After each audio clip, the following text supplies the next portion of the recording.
If you're someone who knows how to drive a car, you're in a real good position to know how to effectively take advantage of the stock market.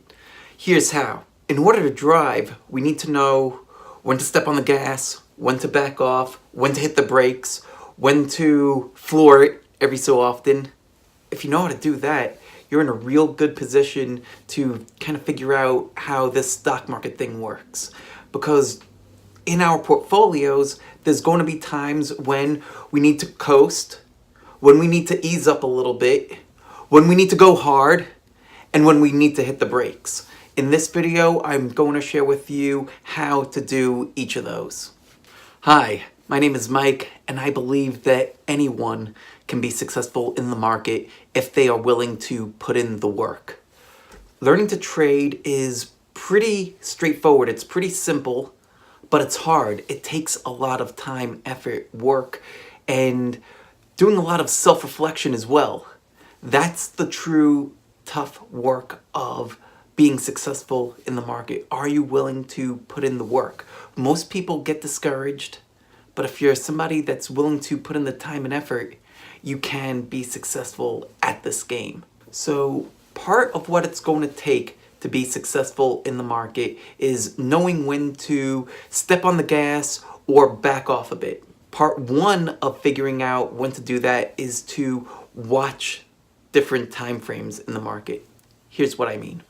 Here we have three different charts for you. We have a daily chart, a weekly chart, and a monthly chart, all of the S&P 500. And as we look at each of these, you'll see slightly different variations, even though it's all the same thing, right? Well, we see this daily chart that was running up. So if we're looking between over here, this run up versus this run up versus this run up, everything is basically moving in the same direction, and that there was a time to either be cruising with all of our different ideas, whether we are on a shorter term basis, whether we're on an intermediate term basis, or whether we have a much longer term focus on the market.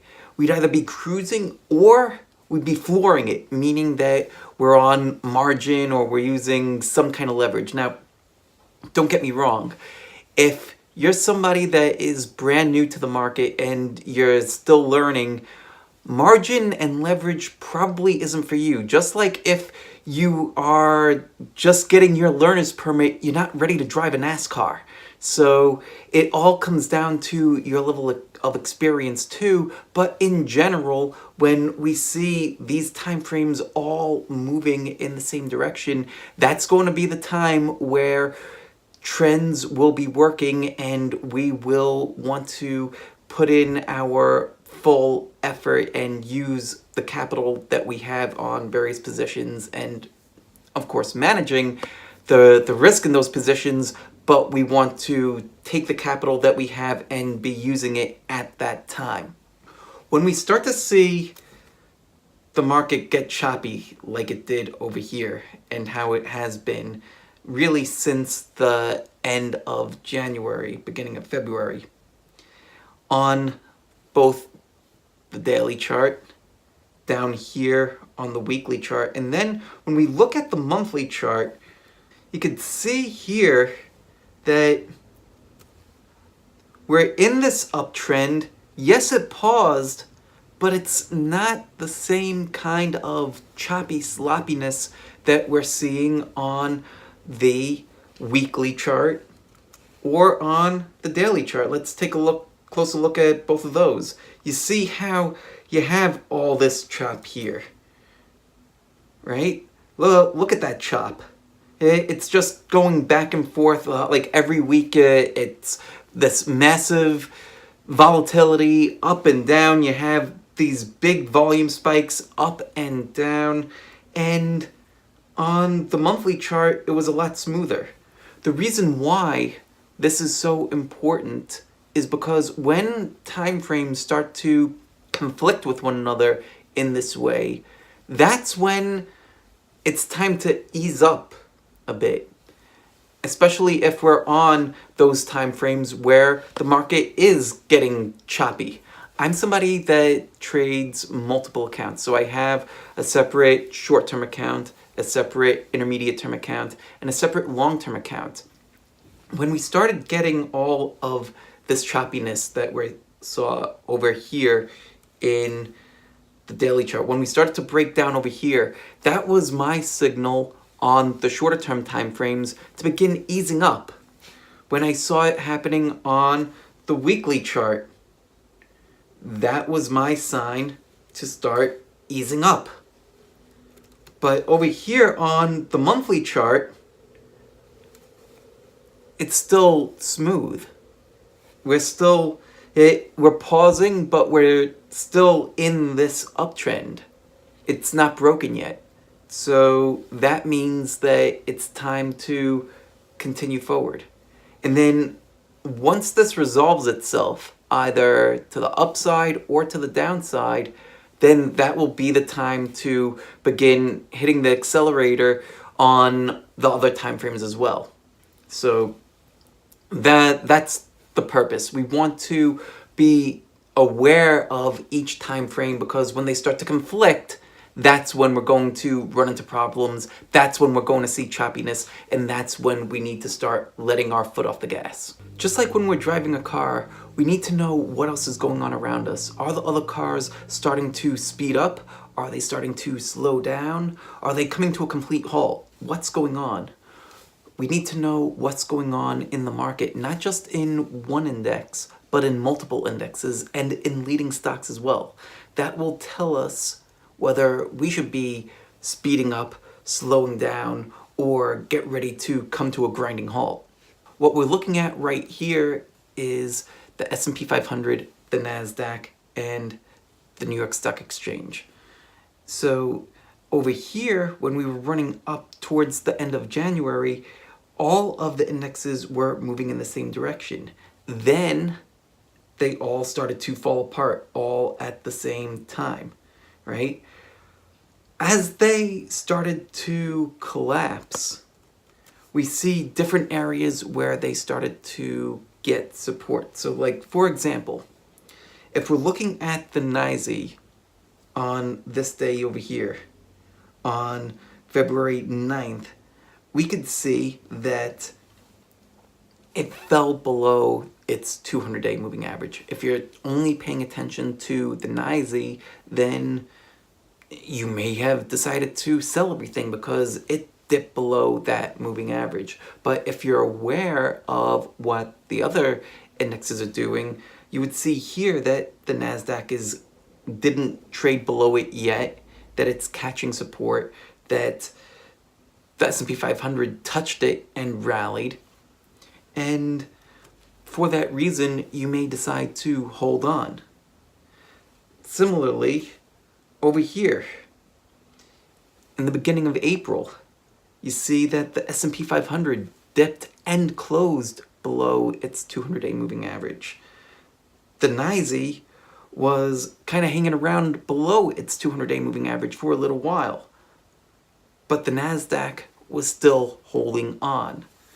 Being aware of what the other indexes are doing can help you hang on and get a much better taste of what's going on, have a better sense of what's going on, and not make rash decisions or not making decisions within a vacuum or with a very narrow focus. We want to have a much larger focus of what's going on in the market in order to determine where things might be headed, where maybe we'll start to catch support, and how the overall health of the market is either deteriorating or potentially improving.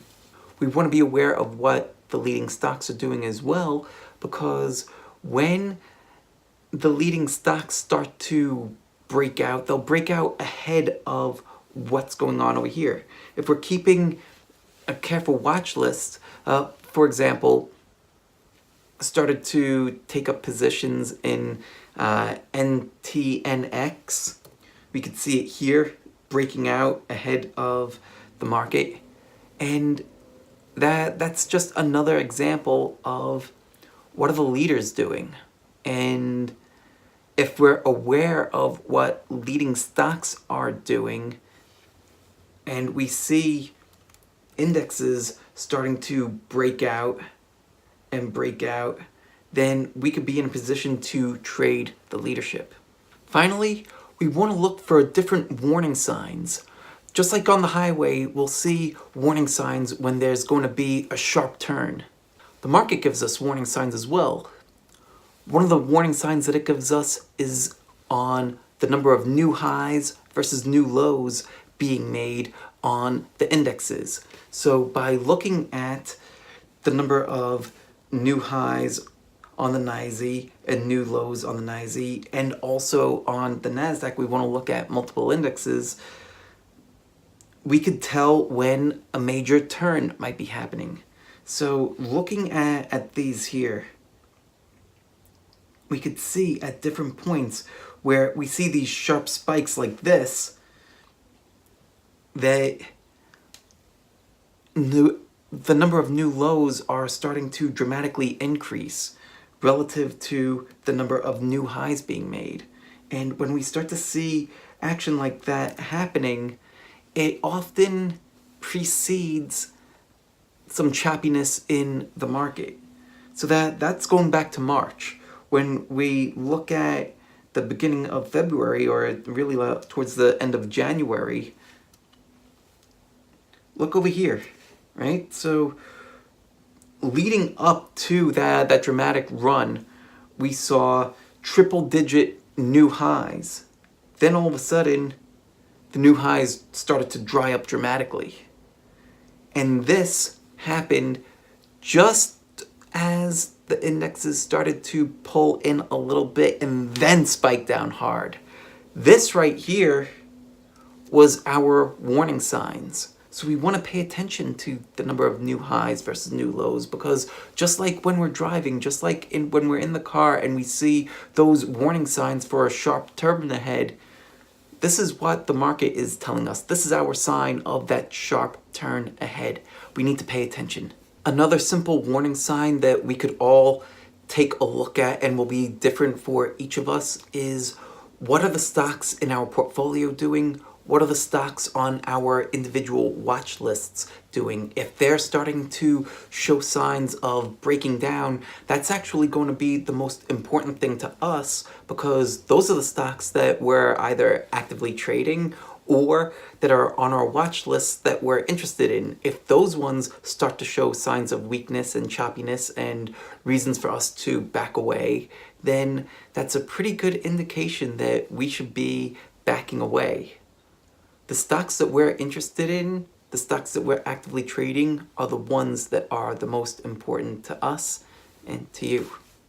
So I hope that you found that helpful. I hope that you enjoyed the driving analogy. Let me know what you think. Leave it down in the comment section below. Also, if you have any questions on anything I said at all, leave that down in the comment section below too, and I will personally help you. If you like this video, click that thumbs up button. That's going to help us out a lot, and make sure that you subscribe to the channel so that way you get every single update. Thanks so much for watching, and I'll see you again in the next video. Take care, and have a great day.